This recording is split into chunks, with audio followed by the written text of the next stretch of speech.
স্বাগত। আজকে বাংলাদেশে আপনাদের সঙ্গে আছি আমি জাহিদ হোসেন। প্রথম কাজ খোঁজ দ্য সার্চ দিয়েই মূলধারার ঢাকায় চলচ্চিত্রের নতুন ধারার সূচনা করেন অনন্ত বর্ষা জুগল। পরে আরও অনেক ছবির পাশাপাশি ব্যক্তিজীবনেও জুটি বাঁধেন তারা। পারিবারিক কারণেই মাঝে তারা পর্দার বাইরে ছিলেন। অনন্ত বর্ষা আবার ব্যস্ত হয়ে উঠছেন চলচ্চিত্র নিয়ে। অভিনয়, প্রযোজনা, নির্মাণের সাথে এবার নতুন মুখের সন্ধানে নেমেছেন তারা। এসব নিয়ে আজকের আলোচনা আবার খোঁজ দ্য সার্চ। কথা বলতে আমাদের সঙ্গে স্টুডিওতে আছেন চিত্রনায়ক এম এ জলিল অনন্ত এবং চিত্রনায়িকা আফিয়া নুসরাত বর্ষা। অনন্ত, বর্ষা, আবারও স্বাগত। অনেক দিন পর আপনারা ফিরে আসলেন এবং মাঝের বিরতিতে আমরা জানি যে অনেক আনন্দের খবর আপনাদের পরিবারে এসেছে এবং এই এই এই ধারাবাহিকতাই আমরা জানতে চাই যে নতুন ছবির জন্য আবার প্রস্তুত হচ্ছেন আপনারা দুজন নিশ্চয়ই। জি। এই নতুন ছবি যে স্পাই, আমরা জানি যে একটা নতুন ধরনের কিছু, কারণ নিশ্চয়ই আপনার অনেক আগ্রহ আছে যে সারা পৃথিবীতে স্পাই নির্ভর যে ছবিগুলি আছে সেটা অবশ্যই খুব জনপ্রিয়, জেমস বন্ড থেকে শুরু করে সেগুলি মানে আলাদাভাবে সব জায়গায় আমরা দেখেছি যে সাধারণত অনেক সিরিজ পর্যন্ত হচ্ছে স্পাইগুলি নিয়ে। আপনাদের এই প্রজেক্টটা কি ধরনের প্রজেক্ট করছেন? ধন্যবাদ। আসলে আমাদের প্রজেক্টটাও হচ্ছে, আমাদের প্ল্যান হচ্ছে এটা নিয়েও সিরিজ করারই। জানেন, আমরা দ্য সার্চ দিয়ে শুরু করি, আর আপনি যে বর্ণনাটা দিলেন যে এখনো সেই আবার দ্য সার্চের পরেই হচ্ছে দ্য স্পাই, মানে নতুন মুখের সন্ধান। আর দ্য স্পাই মুভি আপনারা জানেন যে যেটা আপনি বললেন যে 007-এর সিরিজ আমাদের কাছে অনেক প্রিয় এবং আমরা সবসময় এটার জন্য বসেই থাকি যে কবে 007-এর ছবি বের হবে, এবং আমরা না শুধু সারা পৃথিবী মনে হয় বসে থাকে কবে ছবি দেখবে। তাই হয়তো আমাদের মার্কেটটা এত বড় না, তবে আমাদের দেশের মানুষ তো অবশ্যই তারাও অপেক্ষায় আছেন যে আমাদের ছবি কবে বের হবে, এবং যারা প্রবাসী বাংলাদেশি আছেন তারাও অপেক্ষায় আছেন। তো আমারও ইচ্ছা হচ্ছে দ্য স্পাই মুভি নিয়ে সিরিজ করার। অনন্ত, স্পাই মুভিগুলিতে সাধারণত দেখা যায় যে যারা নায়িকার চরিত্রে থাকেন তাদেরকে একটু ভিন্ন, কারণ তারাও অনেক ক্ষেত্রে দেখা যায় যে নায়িকাও স্পাই থাকেন অথবা কাউন্টার ইন্টেলিজেন্সের একটা পার্ট থাকেন। তো এইরকম ক্ষেত্রে এই যে স্পাই ছবিটি নিয়ে নিশ্চয়ই ইতিমধ্যেই প্রস্তুতি নেওয়া শুরু করেছেন, সেই ক্ষেত্রে বন্ড গার্লরা আপনাকে কোনো ধরনের হেল্প করছে কিনা? সেটা তো অবশ্যই, ডেফিনেটলি, কারণ 007-এর মুভিগুলো আমাদের ভীষণ ভালো লাগে, কোনোটাই মিস করি না। আর এটা গল্পটা আসলে এখনো শেষ হয়নি, এটা চলছে, আর এরকম কিছুই থাকবে ডেফিনেটলি। আর বন্ড গার্ল সাধারণত যেটা আমরা দেখে অভ্যস্ত সেটা হচ্ছে তাদের জিরো ফিগার হতে হবে, লুক থাকতে হবে খুবই, মানে খুবই স্মার্ট, তারা অনেক সময় ভিলেনের সাথেও কাজ করছে যেটা আপনি বললেন। সো এরকম কিছু একটা অবশ্যই থাকবে। এই যে ছবিটি নির্মাণের ক্ষেত্রে আমরা একটা মানে ভিন্ন পরিকল্পনা দেখতে পাচ্ছি, বিশেষ করে সারা দেশব্যাপী আপনি আসলে এখন এক ধরনের খুঁজে বেড়াচ্ছেন, দৃষ্টি দিচ্ছেন কোথায় সেই, মানে নিশ্চয়ই একটা চরিত্র আঁকা হয়ে গেছে, সেই মানুষটিকে খোঁজার জন্য সারা দেশে আপনারা এক রকমের জাল বিস্তার করেছেন, সেখান থেকে খুঁজে আনা নতুন, মানে যারা আছে ইতিমধ্যেই আপনাদের সঙ্গে সহশিল্পী, তাদের বাইরে নতুনদের দিকে আপনি দৃষ্টি দিলেন কেন বা খোঁজার প্রয়োজন হলো? ধন্যবাদ আবারও। কারণ দ্য স্পাই মুভিতে আমরা যাকে সচরাচর দেখি, এবং স্পাই মুভিতে আমরা যদি খুব ইম্পর্টেন্ট ক্যারেক্টার তাদেরকে দিয়ে প্লে করি, আসলে মানুষের চোখে কিন্তু আপনি দেখবেন, আপনি যখন ছোটবেলা থেকে ছবি দেখেন, আপনি যখন একটা ছবিতে দেখেন একটা বেশি পরিচিত মুখ এবং অন্য একটা ক্যারেক্টার করছে, তার কিন্তু বিগত দিনগুলোর ক্যারেক্টার কিন্তু আপনার মনে পড়ে যায়। এটা কিন্তু আমরাও ছবি দেখতে মনে পড়ে যায়। তো সুতরাং আমি ছবিটার গল্পটা এমনভাবে সাজাতে চাই এবং এমনভাবে প্ল্যান আমার যে দ্য স্পাই মুভিতে যে স্পাই টাইপের কাজগুলো হবে, ইন্টেলিজেন্ট ব্রাঞ্চের যে কাজগুলো হবে, এবং পৃথিবীর বিভিন্ন দেশে আমরা শুটিং করব, সেইখানে একটা নতুন মুখ যখন স্ক্রিনে আসবে তখন তার কিন্তু ব্যাকে কোনো চিন্তা করার ব্যাপার নাই যে তাকে স্ক্রিনে ওই জায়গাটাতে সে পারফেক্ট কিনা। কারণ আমরা তাকে ওইভাবেই প্রেজেন্ট করব এবং তাকে ওইভাবেই স্ক্রিনে মানিয়ে নিবে। তাই দিস ইজ আওয়ার প্ল্যান, যে আমরা যেহেতু ছবিটাই দ্য স্পাই, আমরা স্পাই টাইপের চরিত্রগুলো নতুন মুখ দিয়ে শুরু করব যে তাদের ক্যারেক্টারে মানিয়ে যায়। এই ক্ষেত্রে স্পাইং এর একটা আমরা দেখেছি যেটা মানে বন্ডের ক্ষেত্রেও প্রথম দিকে যেটা ছিল যে আসলে রাশিয়ান এন্টি রাশিয়ান একটা অবস্থান, সেক্ষেত্রে বাংলাদেশ এবং অন্য কোনো দেশের সঙ্গে কি স্পাইং এর ব্যাপার থাকবে, নাকি এখানে প্লটটা ভিন্ন থাকবে? না, আপনি যেটা বললেন সেটাই আমারও প্ল্যান হচ্ছে। অ্যাকচুয়ালি জানেন যে আমেরিকান ছবি মানি এন্টি হচ্ছে রাশিয়া, চায়না, এবং ছবিগুলো কিন্তু খুব জমজমাট বলতে পারেন, মানে চোখ সারানো যায় না স্ক্রিন থেকে। এটা কিন্তু রিয়েলি নিডেড অ্যাকশন মুভি এবং স্পাই মুভির জন্য। তা আমাদের এখানে দেখা যায় যে আমরা যখন কোনো দেশের নাম উল্লেখ করি তখন আমাদের সেন্সর বোর্ডে অনেকটা প্রবলেম করে, নামগুলো কেটে দেয় যে না, নাম উল্লেখ করা যাবে না। তা আমাদের এটা প্ল্যানই হচ্ছে আমরা রাশিয়াতে শুটিং করব, এবং রাশিয়াতে করব, আমেরিকাতে শুটিং করব, বাংলাদেশে শুটিং করব। এটা হচ্ছে একদম ফাইনাল প্ল্যান। তারপরে আমরা এখনো চিন্তা করি না আর অন্য কোনো দেশে করব কিনা, তবে রাশিয়া, আমেরিকা, বাংলাদেশ এই তিনটা দেশ ফাইনাল প্ল্যান আমরা করছি শুটিং করব। গানগুলো এবার আমরা টার্কিতে করব, এবং আমরা আরেকটা প্ল্যান করেছি যে গানগুলো টার্কিতে করব, কারণ টার্কিতে is very very nice location দা। সো ইভেন দো কিছু ইন্টেলিজেন্ট পার্টও আছে যেটা টার্কিতে করব। মানে আমি চাচ্ছি যে 007 এবং আপনি দেখবেন টেকেন 2, 3, এই যে এই ছবিগুলো কিন্তু স্পাই টাইপের ছবি। তো এগুলো কিন্তু টার্কি বেস, অনেকটাই টার্কি বেস। বিকজ টার্কি তো আপনারা জানেন যে মাফিয়া অনেক ছবি, মাফিয়া টাইপের অনেক ছবি হয় Russia, turkey, China. Even though 007-এর অনেক ছবিগুলোই টার্কিতে শুটিং করা আপনি জানেন।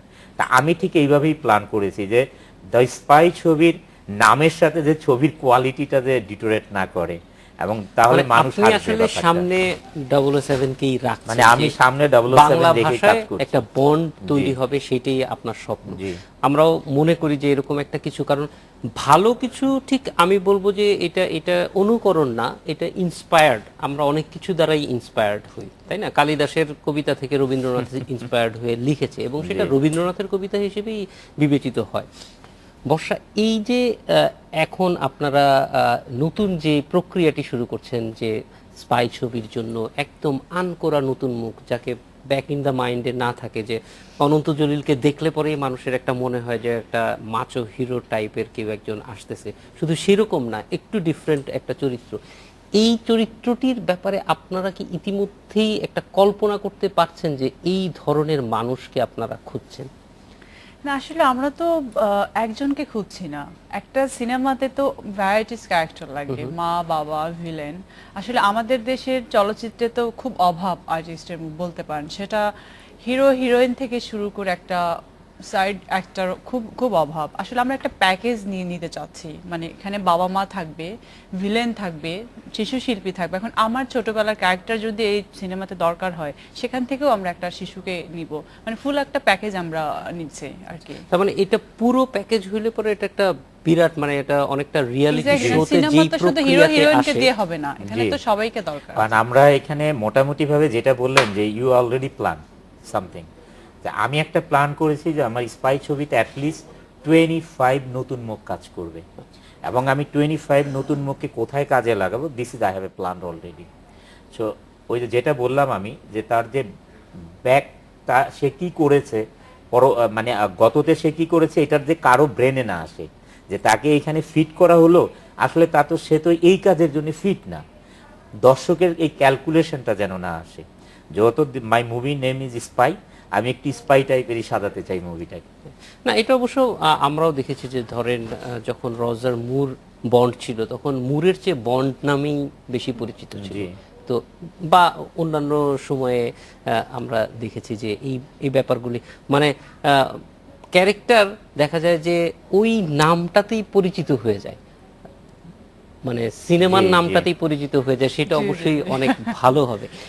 এই যে একটা আমরা দেখেছি যে ইতিমধ্যেই আপনারা একটা প্রোগ্রাম লঞ্চ করেছেন সারা দেশ থেকেই, ট্যালেন্ট হান্টের যে প্রোগ্রামটা।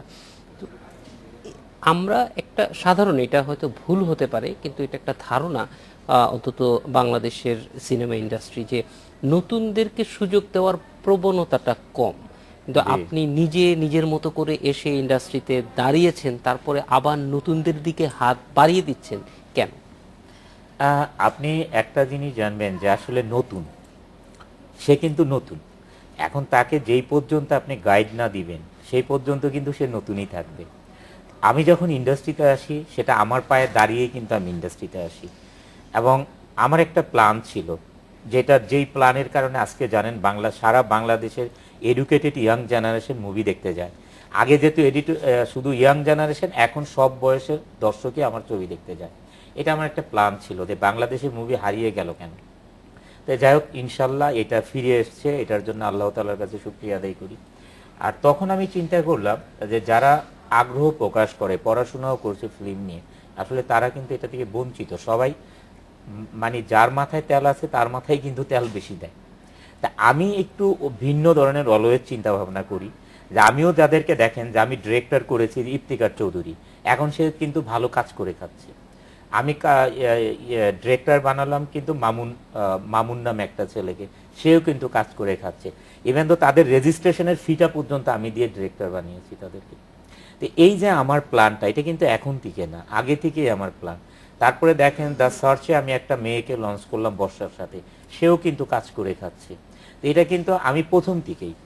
তারপরে বর্ষার সাথে জানেন আমি দুইটা ছেলেকে মানে একদম হিরো হিসাবেই নিয়ে আসি নিঃস্বার্থ ভালোবাসাতে। এখন তারা পরবর্তীতে দেখলাম যে তাদের যোগ্যতার কারণেই হোক বা তাদেরকে কেউ পরবর্তীতে কাজ দিচ্ছে না এই কারণে হোক, তারা আর পারছে না, বাট অনেকেই কিন্তু আমাদের দ্বারা কিন্তু উপকৃত হচ্ছে। তা আমি এখন যেটা চিন্তা করলাম যে ইন্ডাস্ট্রিতে সবাই শুধু নতুন মুখ নেয় একটা হিরো হিরোইনকে, কিন্তু পার্শ্ববর্তী যে ক্যারেক্টারগুলো ইন্ডাস্ট্রিতে দরকার, একদম মোস্ট ইম্পর্টেন্ট যেটা আমাদের ইন্ডাস্ট্রির জন্য, সেটা হচ্ছে খলনায়ক। আপনি বছরে যদি 26টা 30টা ছবি রিলিজ হয়, দেখবেন খলনায়কের সংখ্যা এই 25টার মধ্যে একজন। এটা কিন্তু একটা একঘেয়েমি ব্যাপার। তা আমি এটা প্ল্যান করেছি যে না, এত ভালো ভালো খলনায়ক এই প্রোগ্রাম থেকে বের করে নিয়ে আসবো। কারণ আপনি জানেন যে একটা ছবি নায়ক, নায়িকা এবং ভিলেন, এই তিনটা কিন্তু is the most important character on this movie. তো এইটা যদি দর্শক তাকে যদি আমি যে ক্যারেক্টারে সাজাবো, তাকে যে এই ক্যারেক্টারের জন্য এই লোকটা পারফেক্ট, এখন সে এই ছবিটা দেখার আগের সপ্তাহে দেখেছে সে এমন একটা ক্যারেক্টার করছে যে এই ছবির সাথে ডে নাইট ডিফারেন্ট হয়ে গেছে, দর্শকের ব্রেনে কিন্তু ওটা থেকে যায়। তা আমার প্ল্যানটা হচ্ছে যে আমি এমন কিছু ক্যারেক্টার এই ট্যালেন্ট হান্ট থেকে বের করে নিয়ে আসবো, যেটা সমগ্র ইন্ডাস্ট্রির জন্য ভবিষ্যতে মানে আপনি দেখবেন যে মুম্বাইয়ের মতন যে আর্টিস্টের কোনো অভাব থাকবে না ইন্ডাস্ট্রিতে। This is my plan actually. অবশ্যই এটা খুবই গুরুত্বপূর্ণ কথা বলেছেন যে ক্যারেক্টার আর্টিস্টের দিক থেকে বাংলাদেশেও কিন্তু ধরেন মুস্তফা কিংবা হুমায়ুন ফরিদের মতো খুব শক্তিমান অভিনেতারাই কিন্তু এন্টি হিরোর রোল করেছে, এবং ভারতে তো অবশ্যই যারা খলনায়ক বড় হিসেবে বড় আছে, হিরোরা কিন্তু এন্টি হিরোর রোল করছে। জি, বর্ষা, এই যে ট্যালেন্ট হান্টের যে বিষয়টা আছে, আমরা ইতিমধ্যেই দেখেছি যে অনন্ত অনেককেই কাজ করার সুযোগ দিয়েছে, এবং অনন্ত যেটা বলছিলেন যে পরিচালকদের পর্যন্ত উনি কাজ করতে সুযোগ দিয়েছে। সহশিল্পীদের, এই যে নতুন সহশিল্পী যখন আসে, তাদের সঙ্গে কাজ করার অভিজ্ঞতাটা কেমন আপনার? আসলে নতুনরা সিনিয়র আর্টিস্টদের একটু সারাক্ষণ একটু গ্যাপ রেখে চলে অন দ্য স্পট। আর আমি কেন গ্যাপ রাখে? আমি সেটাই বলছি, এটা আমার মনে হয় তাদের মধ্যে একটা ভয় কাজ করে, যদি কথা বলি বা তার পাশে গিয়ে বসে কিছু মনে করবে কিনা। মানে আমি আমার ব্যক্তিগত অভিজ্ঞতা থেকে যেটা বলতে চাই, মানে আমি সব সময় একটা ক্যারেক্টার আর্টিস্ট তো অনেক ভালো, একটা ভালো ইম্পর্টেন্ট ভূমিকা রাখে, বাট অনেক ব্যাকগ্রাউন্ড আর্টিস্ট যারা আছে গানে বা বিভিন্ন সিকোয়েন্সের জন্য, আমি সবার সাথেই মিশে যাই, সবার সাথেই কথা বলি, তোমার এটা ঠিক করো, তোমার এটা ঠিক করো, তোমাকে ভালো লাগছে, তুমি অনেক সুন্দর, মানে এই জিনিসগুলো আর কি। সো আমি খুব এনজয় করি প্রথম থেকেই। সো নতুন যারা আসবে, যারা মানে যাদেরকে আমরা খুঁজছি ট্যালেন্ট হান্টের মাধ্যমে, তাদেরকে আমি ওয়েলকাম জানাচ্ছি আমার সাথে কাজ করতে। মানে যারা কাজ করবে খুব এনজয় করবে, তাদের খুব ভালো লাগবে। অ্যাজ এ সিস্টারও ভাবতে পারে তারা, অ্যাজ এ আর্টিস্ট বা একজন ফ্রেন্ড। মানে আমি খুব ফ্রেন্ডলি, বিকজ এটা আমাদের প্রোডাকশনের মুভি হবে, এটা আমাদের দায়িত্ব থাকবে। সো একটা পুরো টিমটা যদি ভালোভাবে কাজ করে, তাহলে Exactly. আলটিমেটলি মানে প্রোডাকশনটার উপরেও সেটার একটা সেটা পড়বে। প্রভাব পড়ে। অনন্ত এবং বর্ষা, আপনারা আমাদের সঙ্গেই থাকুন। আমরা একটা বিরতিতে যাব, বিরতির পরে একটু এই যে ট্যালেন্ট হান্টটা, আমাদের যারা ট্যালেন্ট আছে তারা আসলে কিভাবে যোগাযোগ করবে, আপনাদের কাছ থেকে পর্যন্ত পৌঁছানোর তাদের প্রক্রিয়াগুলি কি, এটা একটু খুব সংক্ষেপে জানবো, তারপরে অন্য আলোচনা এগিয়ে যেতে হবে। আজকে বাংলাদেশে নিচ্ছে একটা বিরতির পর ফিরে এলাম আজকের বাংলাদেশে। অনন্ত, জানতে চাইবো যে এই যে ট্যালেন্ট হান্টের যে প্রক্রিয়াটা, অর্থাৎ ধরেন আমি যদি যেতে চাই, তাহলে কিভাবে যোগাযোগ করব, কি প্রক্রিয়া আপনাদের কাছে পৌঁছানো যায়? আপনারা জানেন যে ইতিমধ্যে টেলিভিশনে এবং পত্রিকাতে অনেক অ্যাডও দেওয়া হচ্ছে এই ব্যাপারে। তো ওইখানে তো নাম্বারগুলো আছেই যে আপনি এইভাবে রেজিস্ট্রেশন করুন। তাই এই রেজিস্ট্রেশন আমি গতকাল পর্যন্ত 89,000 রেজিস্ট্রেশন হয়েছে গতকাল পর্যন্ত। তা অ্যাজ এ মানে 9 দিনে যদি 89,000 হয়, অলমোস্ট আজকে সহ অ্যাবাউট 1 লাখ রেজিস্ট্রেশন হয়ে গেছে আজকে পর্যন্ত। তো সুতরাং এটা অলমোস্ট সবাই জানে, কিন্তু যেহেতু পেপারে অলমোস্ট প্রতিদিনই দেওয়া হচ্ছে 3টা-4টা পেপারে যে কিভাবে রেজিস্ট্রেশন করবে, আর অনলাইনগুলোতে প্রচার হচ্ছে, টেলিভিশনে প্রচার হচ্ছে যে রেজিস্ট্রেশনে এই নাম্বারে আপনি রেজিস্ট্রেশন করুন। কিন্তু তাহলে এত মানুষ অবশ্যই প্রত্যেকেই আগ্রহী আসতে চায়, কিন্তু এটা স্ক্রিনিংটা খুব কঠিন একটা কাজ হ্যাঁ, হবে স্ক্যানিংটা অনেক কঠিন, যেহেতু আমরা 8টা ডিভিশনে কাজ করছি। 8টা ডিভিশনে ওইখানে জাজরা যাবেন, তাদেরকে স্ক্যানিং করবেন, তারা সিলেক্টেড পিপল অ্যাবাউট 300 ক্যান্ডিডেটকে ঢাকাতে নিয়ে আসা হবে। ইভেন তো তাদের জন্য অনেক বড় প্ল্যান যে আমরা তাদেরকে সোনারগাঁতে রাখবো, এবং তাদের যে এই যে মানে একটা সেলিব্রিটি লাইফ, একটা স্বপ্ন, তারা একটা ভালো জায়গায় থাকবে সোনারগাঁতে, এটা কিন্তু অনেকের স্বপ্ন, গ্রাম থেকে এসে সোনারগাঁ হোটেলে থাকবে। তো এরকম রেখে আমরা তাদেরকে 3 দিন পরে আবার একটা বাসা ভাড়া, অলরেডি প্রক্রিয়া চলেছে, কি রেডিও হয়ে গেছে, ওইখানে থাকবে গ্রুমিং করার জন্য। যেহেতু ব্যাপারটা অনেক বড়, অনেক লোক, অনেকগুলো ক্যান্ডিডেট সিলেক্ট হবে, এই কারণে আমরা এটাকে 300 ঢাকাতে আনার পরে এটা 26টা পর্ব হবে টেলিভিশনে। 26টা টেলিভিশনে 26টা পর্ব হবে, তখন আস্তে আস্তে আস্তে আস্তে আস্তে আস্তে আর কি, মানে এটা একটা ট্যালেন্ট হান্ট প্রোগ্রামই, কিন্তু জি। এটা শেষ পর্যন্ত গিয়ে আপনি সত্যিকারের একটা চলচ্চিত্রে তারা অভিনয়ের সুযোগ পাবে। জি। গ্রুমিং এর জন্য কি আপনি আলাদা মানে এই ক্ষেত্রে বিশেষজ্ঞ অথবা তাদের জি, সঙ্গে জি, কাজ করবে এরকম টিম ইতিমধ্যেই সেট হ্যাঁ, করে ফেলছেন? ইতিমধ্যে আসলে অনেকেরই নাম আমাদের কাছে, আমরা মোটামুটি বাংলাদেশে যারা ধরেন অভিজ্ঞ মানুষ এবং যারা রিয়েলি ভালো মানুষের মধ্যে, তাদের নাম আমরা অনেকজনের নাম আমরা সিলেক্ট করে ফেলেছি, যেমন গাজী আঙ্কেল, গাজী মাজহারুল আনোয়ার, তারপরে হলো আপনার সুটকু আহমেদ, তারপরে প্রবীর মিত্র সাহেব, মানে খুব অভিজ্ঞ মানুষ দিয়ে এটাকে সেট করা হয়েছে যে কোনো দুর্নীতি যে কোথাও না হয়। ধরেন আমরা ডান্স থেকে বলেন, অভিনয় থেকে বলেন, ডিরেক্টর থেকে বলেন, এবং মিডিয়া থেকে বলেন, প্রত্যেকটা জায়গা থেকে, মানে যারা সত্যিকারে শিল্পীকে মর্যাদা দিতে পারবে এবং অভিজ্ঞ, তারা কখনোই হ্যাপ্রোনাইজ হবে না কোনো কারণেই। তাই এই ধরনের লোকগুলোকে আমরা সিলেক্ট করেছি, এবং ইনশাল্লাহ আমরা সাকসেস হব বলেই আশা করি। এই মানে আমরা দেখেছি বিভিন্ন সময়ে যারা আমাদের দেশে নায়ক, তাদের অনেকেই নতুন মুখের সন্ধানের মধ্য দিয়ে এসেছে, এবং তাদের অনেকে খুব সফল হয়েছে, মান্নার মতো অনেকে, আবার অনেকে হয়তো ঠিক মতো আমাকেও করে বলতে পারেন। উঠতে পারেন। জি, সেটাই জানতে চাচ্ছিলাম যে কোন প্রক্রিয়ায় আপনারা আপনি এসেছেন, কারণ আসলে এটা তো সবাই জানে অলমোস্ট। না, তুমি তো লাকি। না, তবু আমরা আবার নতুন করে গল্পটা শুনতে চাই। না, গল্প করতে গেলে আসলে অনেক সময় লেগে যাবে।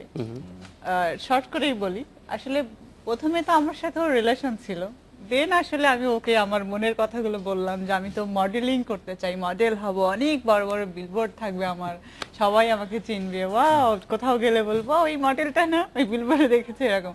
আমি বললাম তাই নাকি, তাহলে তো তোমাকে আমি তুমি সিনেমা করো, আমরাই করি। তখন আসলে এইভাবে প্ল্যানটা হলো, খোঁজ দ্য সার্চ। তারপরেই তো একটা গানও আছে, এতদিন কোথায় ছিলে। মুভি রিলিজের পরে যখন এখানে সেখানে যেতাম, সবাই বলতো, সবাই গানটা শুরু করতো আমাকে দেখে আর কি। এই বর্ষার মতোই যারা আরো প্রতিভাবান মানুষ লুকিয়ে আছে, তাদেরকে আপনি নিয়ে আসতে চাচ্ছেন স্ক্রিনে। জি। এই প্রক্রিয়াটির ক্ষেত্রে আমরা যেটা সবচেয়ে বেশি আগ্রহী জানতে, সেটা হচ্ছে যে এই পুরো প্রক্রিয়াটার ভিতরে আপনার, কারণ আমরা দেখেছি যে এই যে ধরেন বর্ষাকেও নায়িকা করা যাবে, সেটা প্রথম তাহলে আপনিই চিন্তা করেছেন। সো বাংলাদেশে এখন যারা টপ র্যাঙ্ক নায়িকা আছে তাদের একজন, এবং আপনি তখনও পর্যন্ত যখন এই সিদ্ধান্ত নিচ্ছেন তখনও পর্যন্ত আপনি চলচ্চিত্রের সঙ্গে সরাসরি সংশ্লিষ্ট না, ফলে বোঝা যায় যে এটা একটা ন্যাচারাল ট্যালেন্ট, যে আপনি মানুষ চিনতে পারেন যে কাকে কিভাবে নেওয়া যাবে। এই প্রক্রিয়ার ভিতরে আপনি নিজে কোন জায়গায় গিয়ে আসলে ইনভলভ হবে? ওকে, প্রথমত আমরা বলি আমরা 8টা ডিভিশনে প্রথম থেকেই যাব। আচ্ছা, এটা হচ্ছে আমাদের প্ল্যান, আমরা দুইজনেই যাব। 8টা ডিভিশনে এই কারণেই যাব, যেহেতু তারা অনেক আশা করে আসবেন দিস ইজ অনন্ত বর্ষা আসবে, বা এটা ওনাদের একটা program, they are honest guy, everybody knows. এই কারণে যে আমরা একদম 8টা ডিভিশনেই যাব প্রথম বাছাই পর্বেই, কারণ ওইখান থেকেই তো মেনলি ট্যালেন্টগুলো আনা হবে, যে ওইখানে যে কোনো ধরনের কোনো অনিয়ম না হয় এবং ওইখানে ট্যালেন্টদের প্রতি যে কোনো মানে অবিচার না করা হয়। এই কারণে আমাদের প্ল্যান যে আমরা প্রথম থেকেই 8টা ডিভিশনেই যাব এবং বাছাই পর্বে আমরা থাকব। যে আমাদের হয়তো 1 দিন 2 দিন 3 দিন লেগে যাবে এক একটা ডিভিশনে, তারপরও আমরা থাকবো, প্রথম থেকেই থাকবো। না হলে ধরেন এইখান থেকে আসাটাই ট্যালেন্টই সে আসতে পারলো না, তা আমি লাস্টে এসে তো আমার কোনো লাভ নেই। দিস ইজ আওয়ার প্ল্যান যে আমরা প্রথম থেকে একদম শেষ পর্যন্ত এটার সাথে জড়িত থাকবো। এবং এই যে পুরো প্রক্রিয়াটার মধ্যে কতদিন সময় লাগতে পারে আপনাদের প্ল্যান? এটা আমাদের প্ল্যান হচ্ছে হলো আনটিল কুরবানি ঈদ পর্যন্ত মানে কমপ্লিট হয়ে যাবে আমাদের, মানে একদম প্রোগ্রাম বলেন ট্যালেন্ট হান্ট যে প্রক্রিয়া শুরু হবে তো এই আগামী মাসের মিডল থেকেই, আর একদম কুরবানি ঈদ পর্যন্ত হচ্ছে টেলিভিশনে কন্টিনিউ যেটা চলবে, বাছাই পর্ব থেকে শুরু করে ডিভিশনগুলো কুরবানি ঈদের মধ্যে আমরা এগুলোকে বের করে ফেলবো, মানে যাদের যাদের রিয়েলি দে হ্যাভ ট্যালেন্ট। আর আরেকটা কথা আমি আগেই বলি দর্শকদেরকে, আসলে ট্যালেন্ট যারা 25 জনই কিন্তু ট্যালেন্ট না, ট্যালেন্ট তো অনেকে আসবে এখানে, ফার্স্ট সবাই হবে না, সেকেন্ড সবাই হবে না, থার্ডও তো হবে, ফোর্থও হবে। তারা কিন্তু অলরেডি পরিচিতি একটা লাভ করবে, তারা পরিচিতি লাভ করবে যে তারা এই পর্যন্ত এসেছিল।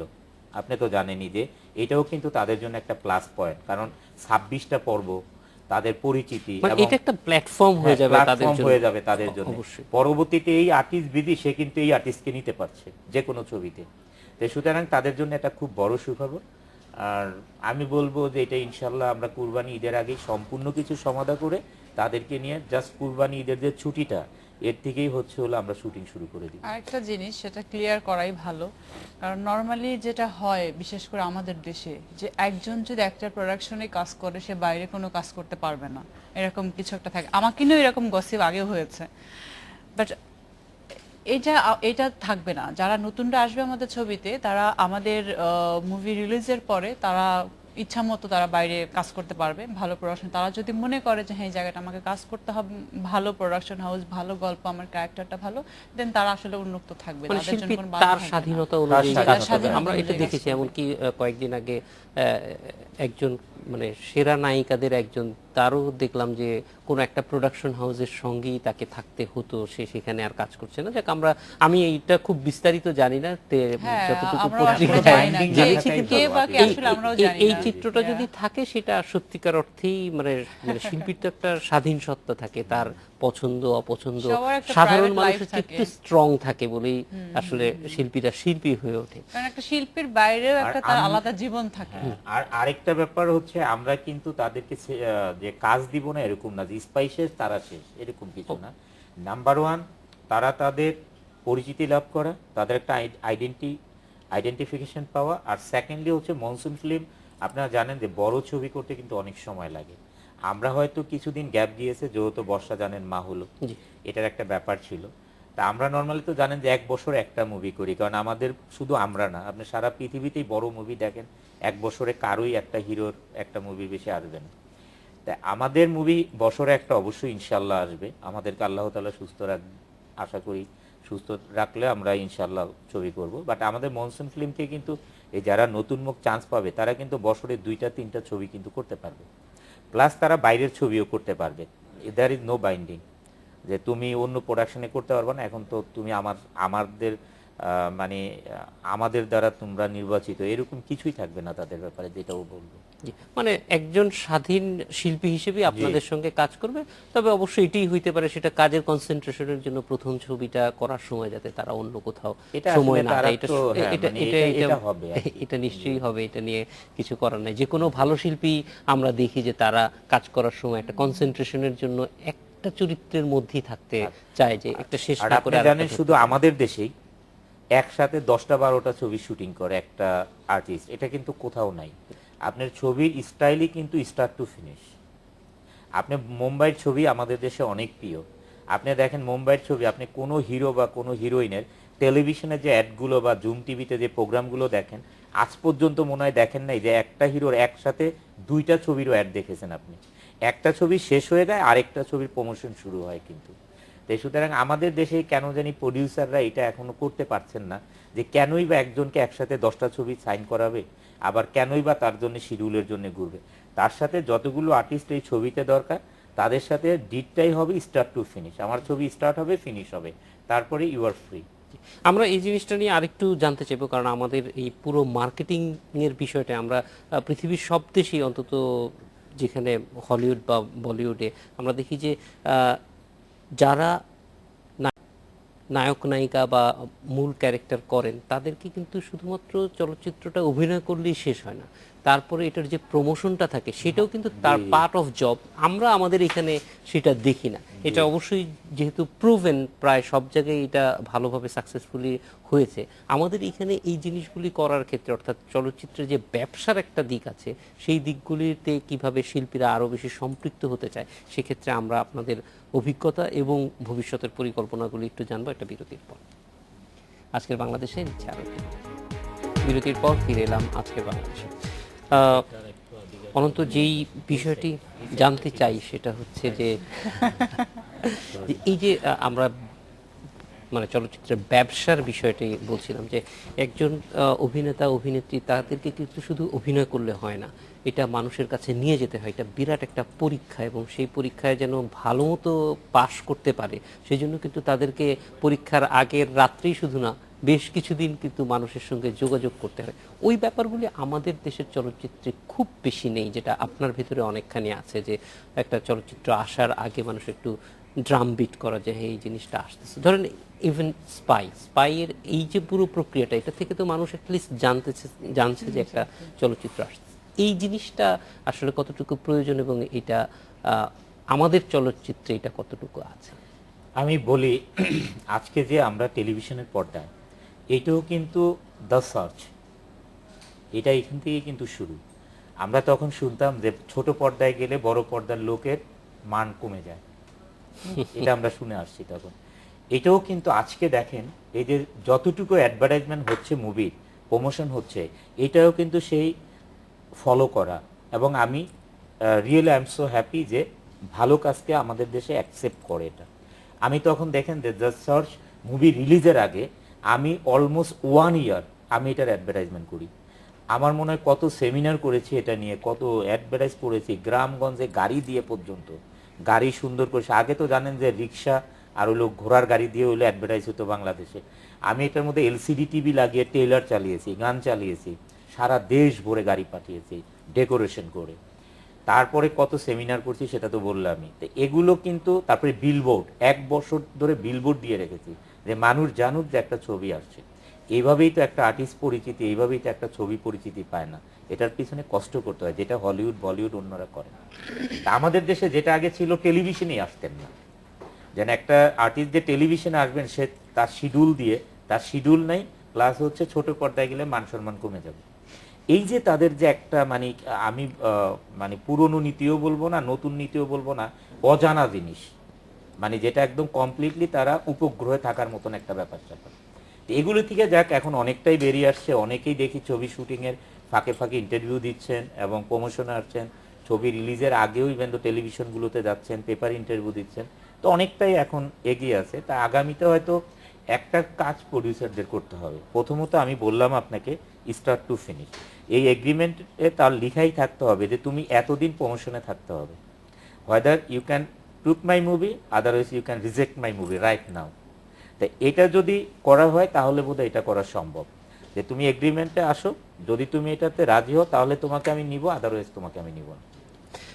বর্ষা, এখানে একটু জানতে চাই, অনেক ক্ষেত্রে আমরা দেখেছি যে এই ধরনের প্রমোশনে অংশ নেওয়া ইটস ফান, এবং এটা অনেক মানুষের সঙ্গে যোগাযোগ করা একটা আলাদা বিষয় থাকে, এবং যে ছবিটা এখনো আসেনি সেটা সম্পর্কে কথা বলা, এইটা আপনার কাছে কেমন লাগে? How do you enjoy?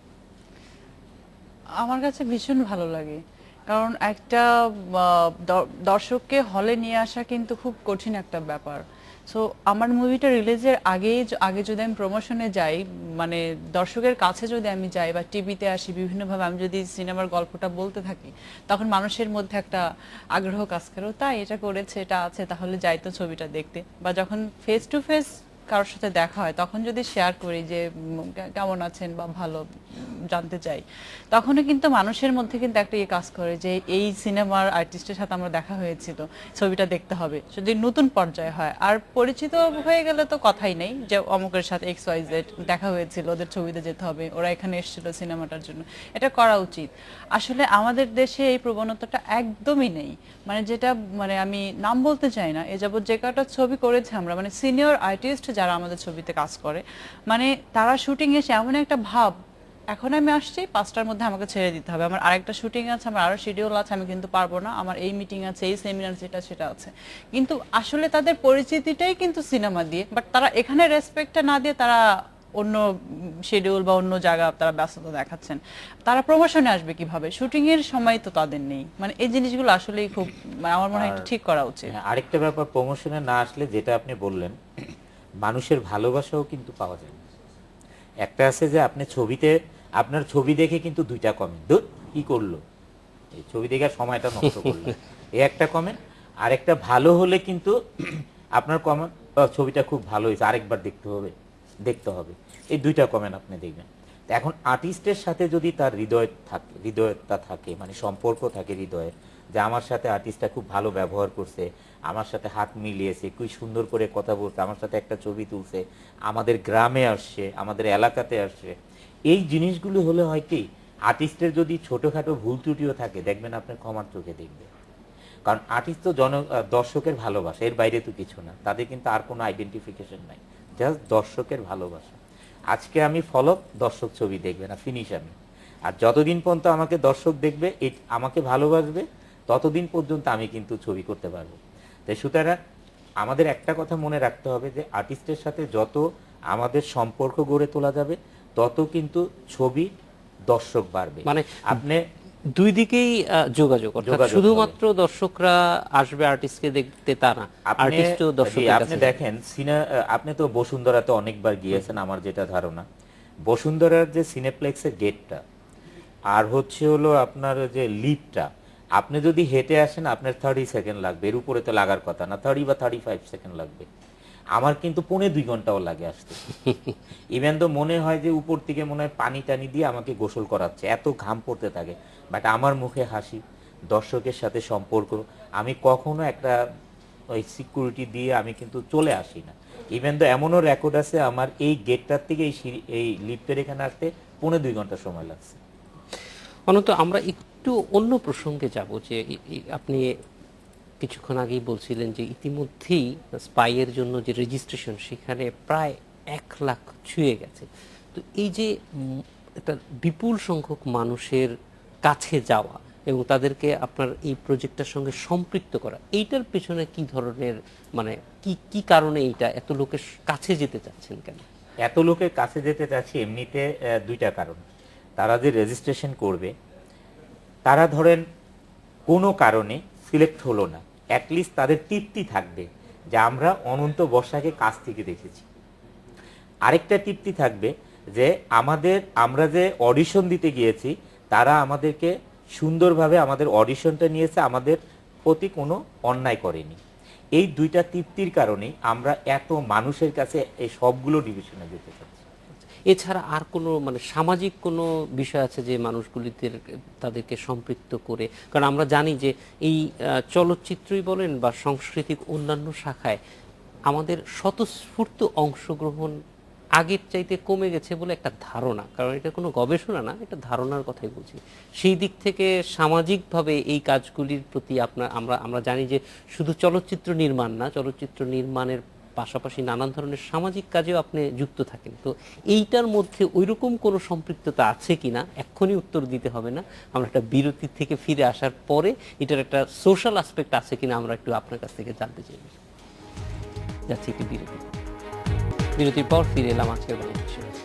অনন্ত, একটু জানতে চাইছি, এই যে অনেক মানুষকে সম্পৃক্ত করছেন, এটার কোনো সামাজিক প্রেক্ষিত আছে? আমি যদি বলতে চাই, অবশ্যই সামাজিক একটি কাজ, কারণ না হলে তো আমি ঢাকাতে বসেই তো 2 জন 5 জন 10 জন আর্টিস্টকে সিলেক্ট করতে পারি। একটা মানুষের স্বপ্ন যে আমি এরকম একটা জায়গায় যেতে চাই, তাকে সুযোগ দেওয়া, তার কাছে যাওয়া, তাকে সিলেক্ট করা, তার উপরে অন্যায় না হওয়া, এটা কিন্তু অনেক বড় সামাজিক একটা কাজ। এবং তার স্বপ্নকে পূরণ করার জন্য, তার স্বপ্ন পূরণ করার ব্যবস্থা করা। এটা আল্লাহ তাআলা হয়তো আমাকে যতটুকু মানে অর্থ এবং সামর্থ্য দিয়েছে এইটুকু দিয়ে আমি করছি, এটা অনেকেই করছে, এটা একটা সামাজিক কাজ। আর আপনি তো জানেন যে আমি অনেক বড় বড় সামাজিক কাজেই জড়িত। এটা আমার মনে হয় আমি যদি একটা বছর 365 দিনে হয়, আমার মনে হয় 365 দিন পারি না, যেহেতু আমি বিদেশে যেতে হয় ব্যবসার কাজে, শুটিং এর কাজে। হয়তো বাংলাদেশে যত দিন থাকি, যদি 365 দিনের যদি 250 দিনও বাংলাদেশে থাকি, দেখা যায় আমি 200 দিনই হলো সামাজিক কাজে লিপ্ত থাকি। সেটা হচ্ছে আমার ফ্যাক্টরিতে বলেন, মসজিদ বলেন, মাদ্রাসা বলেন, এতিমখানা বলেন, বৃদ্ধ আশ্রম বলেন, মানে প্রত্যেকটা জায়গায় কিন্তু আমি সামাজিক কাজে লিপ্ত থাকি। আর আরেকটা ব্যাপার না বললেই না, হয়তো বর্ষার ব্যাপারটা অনেকটাই অনেকে জানে না, ওটা আমি বলে দিই। ও কিন্তু বছরে মিনিমাম 10 থেকে 12টা মেয়ের বিয়ে দেয়, ও কিন্তু করে এই কাজটা। হয়তো ওর কাজটা অনেকটাই ও চাপিয়ে রাখে যে না এত কিছু বলা দরকার কেন। তো হয়তো আমার জিনিসটাও যেটা হয়, দেখা যায় যে 10% হচ্ছে মিডিয়াতে আসে, 90% কিন্তু আমিও আসতে দিই না। এটাও একটা সামাজিক কাজ। হয়তো আরেকটা ব্যাপার আমি যেটা বলতে চাই, যে সামাজিক কাজ কিন্তু মানুষ অনেকভাবে করতে পারে। আজকে দেখেন অনন্ত জলিলকে নিয়েও ম্যাক্সিমাম ভার্সিটিতে কিন্তু তাদের কোশ্চেন আসে যে অনন্ত জিনিসকে থিসিস করো, who is Ananta, success of Ananta, human being is Ananta, এগুলো নিয়ে কিন্তু হরদম এখন ভার্সিটিগুলোতে তাদের সাবজেক্টই আসছে। তো এগুলো কিন্তু আজকে ডে বাই ডে দেখেন ইয়াং জেনারেশনের মধ্যে, আপনারা জানেন যে ইয়াং জেনারেশনের মধ্যে যেই আমরা পত্রপত্রিকায় দেখতাম যে ড্রাগ এডিক্টেড হয়ে যাচ্ছে ইয়াং জেনারেশন, আজকে কি আপনি আজকে বলেন 2 বছর ধরে আপনি একটা নিউজ দেখেছেন যে young generation educated young generation?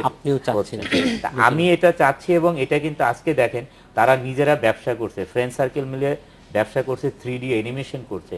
আজকে দেখেন বাংলাদেশের অ্যাড, টেলিভিশন অ্যাডগুলো বলেন, আমাদের দেশের মুভিতে তো গ্রাফিক্সের কাজই হয় না, টেলিভিশনের অ্যাডগুলো বলেন, আগে 99% যেতে হচ্ছে ইন্ডিয়াতে, সাউথ ইন্ডিয়া এবং মুম্বাইতে আর থাইল্যান্ডে, এখন 10%ও যায় না, এটা কিন্তু বাংলাদেশে হচ্ছে। নতুনরা এগিয়ে আসে। বর্ষা, খুব সংক্ষেপে জানতে চাইবো যে আমরা দেখেছি যে গান বিষয়ক রিয়েলিটি শোতে গিয়েছেন, বিচারকের আসনে কাজ করার অভিজ্ঞতাটা কেমন এনজয় করেন? এটা তো এখনো শুরু হয়নি, বেশ 2-1টা অনুষ্ঠানে গিয়েছি সেলিব্রিটি গেস্ট হিসাবে। সো আর ট্যালেন্ট হান্টে যেটা, এটা আসলে মেইন সিলেক্টটা আমরা করব না, এটা জাজের উপর ছেড়ে দিব। আর যদি কখনো করতে হয় সাথে থাকবো, যদি কখনো ফাইনালি কোনো কিছু করতে হয়, মানে আমার একটা জায়গা আছে, আমার জায়গা থেকে অ্যাজ এ মনসুন ফিল্মসের ম্যানেজিং ডিরেক্টর হিসাবে, সো সেটা আমি তখন দেখবো। পরন্তু আমরা একদম শেষ পর্যায়ে চলে এসেছি, আমরা একটু জানতে চাইবো যে এই পুরো প্রক্রিয়াটা আপনারা নিজেরাই করছেন নাকি আরো অনেকের সহযোগিতা? আপনারা প্রথম থেকেই দেখে আসছেন, এটাতে বিগ প্ল্যান। এটা আমি এটাতে হচ্ছে হলো মেইনলি আসেন হচ্ছে রবিকে ধন্যবাদ জানাই, যেহেতু এটা অনেক বড় প্রোগ্রামে ওনারা এগিয়ে আসছেন। আপনারা 1 তারিখে দিয়ে দেখবেন যে সারা বাংলাদেশে বিলবোর্ড দিচ্ছে রবি, এবং মেসেজ তো আছে এই পত্রিকাতে দিচ্ছে। তারপরে এটাতে আছে লাইভ টেকনোলজি, যেটা লাইভ টেকনোলজি, ওনারা হচ্ছে মোবাইল অপারেটরগুলো নিয়ে কাজ করছেন, এবং যারা নাকি অনেক বড় ইভেন্ট করেছে বাংলাদেশে, যে বাংলাদেশ আইডল, তারপরে কে হতে চায় কোটিপতি, যে ডেল্টা বে, ওনারা আছেন, যে ইংল্যান্ডের কোম্পানি, ওনারা আছেন আমাদের সাথে টোটাল এই ইভেন্ট ম্যানেজমেন্টে। এবং সিন টেকনোলজি, যেটা হচ্ছে ওনারা কাজ করছেন হচ্ছে স্পন্সরগুলো নিয়ে, মানে এখানে আসলে অনেকগুলো সংস্থা একত্রে হয়ে কাজ করছেন। এটা তো অনেক বড় একটা প্রোগ্রাম, এটা তো আমরা বিরাট একটা প্রোগ্রাম, এবং এই সবাই একসঙ্গে কাজ করলে নিশ্চয়ই আমরা স্পাইয়ের জন্য আপনি যাদেরকে খুঁজছেন তাদেরকে খুঁজে পাবেন। অনন্ত জলিল, বর্ষা, আপনাদের দুইজনকে অনেক ধন্যবাদ আমাদের সঙ্গে যোগ দেওয়ার জন্য। আপনাকে অনেক ধন্যবাদ। এই ছিল আজকের বাংলাদেশে, দেখা হবে রোববার। ভালো থাকুন, সুস্থ থাকুন।